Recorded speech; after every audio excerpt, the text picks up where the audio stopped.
Hello student, class 10th। हमने पिछले video में प्रोबेबिलिटी के बारे में सीखा था। आज हम करेंगे एक्सरसाइज 15.1 का फर्स्ट क्वेश्चन है calculate complete the following statements. ये फिलिंग द ब्लैंक्स दे रखे हैं आपको, इनको स्टेटमेंट्स को कंप्लीट करना है। Probability of an event E plus probability of the event not E, यानी होने की और ना होने की, इनका सम क्या होगा इज इक्वल टू 1। ठीक है। द सेकेंड है आपका second part, the probability of an event that can not happen, जो हो नहीं सकता उसकी प्रोबेबिलिटी क्या होगी 0। सच an event is called impossible event. ठीक है, इम्पॉसिबल इवेंट जो हो ही नहीं सकता उसकी प्रोबेबिलिटी होगी 0, और वो क्या कहलाएगा impossible event. The probability of an event that is certain to happen is 1। Such an event is called sure event.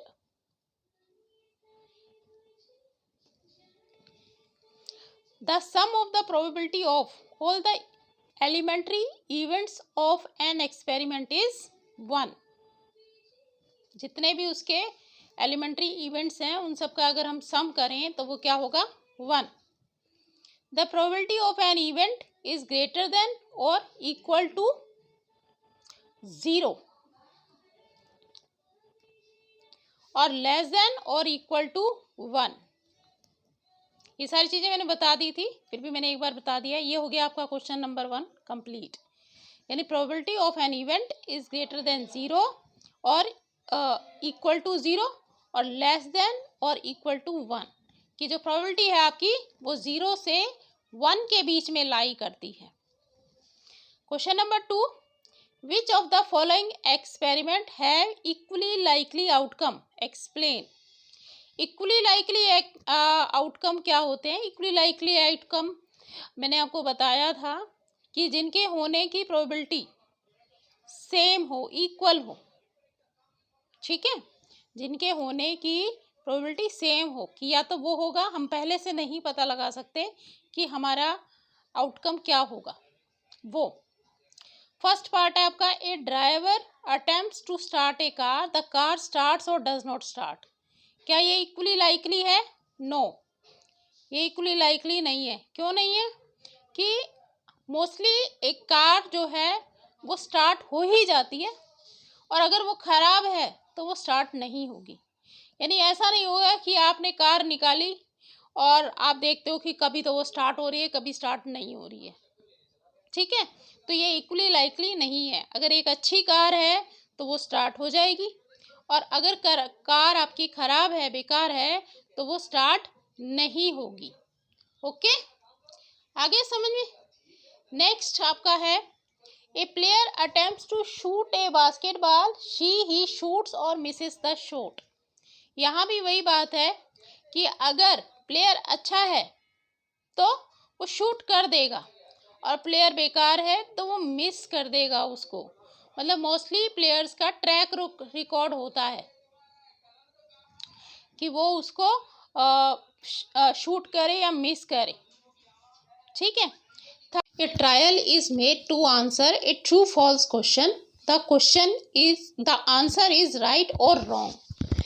अब क्या है कि क्वेश्चन है, उसका आंसर या तो ट्रू है या फॉल्स है। ठीक है, तो ये होगा कि आपका या तो वो राइट होगा या रॉन्ग होगा। तो yes, they are equally likely. इसके अलावा हमारे पास कोई ऑप्शन नहीं है कि अगर आपने ट्रू लिख दिया तो वो या तो राइट होगा क्वेश्चन या आपका रॉन्ग होगा। ठीक है। A baby is born, it is a boy और ए गर्ल। तो एक बच्चा बोर्न हुआ है तो या तो वो लड़का होगा या लड़की होगी, बॉय होगा या गर्ल होगा। तो ये इक्वली लाइकली है। यस, ये इक्वली लाइकली है, ये इक्वली लाइकली है, ये इक्वली लाइकली नहीं है। ठीक है। थर्ड पार्ट आपका है, why is tossing a coin consider to be a fair way of deciding which game should get the ball at the beginning of a football game. अब football game के लिए हम क्या करते हैं, कॉइन टॉस करते हैं। तो ये फेयर वे क्यों माना जाता है? फेयर वे इसलिए माना जाता है कि जो हेड और टेल, इसके दो ही ऑप्शन है, दो ही आउटकम है, ठीक है, और ये इक्वली लाइकली हैं। जो आउटकम्स आपके हैं वो इक्वली लाइकली है, इक्वली लाइकली हैं। तो इसका मतलब ये है कि आपको पहले से नहीं पता कि क्या आएगा, हेड आएगा कि टेल आएगा, ठीक है। तो इसीलिए ये फेयर वे हो जाता है डिसाइड करने का कि which team should get the ball at the beginning of a football game.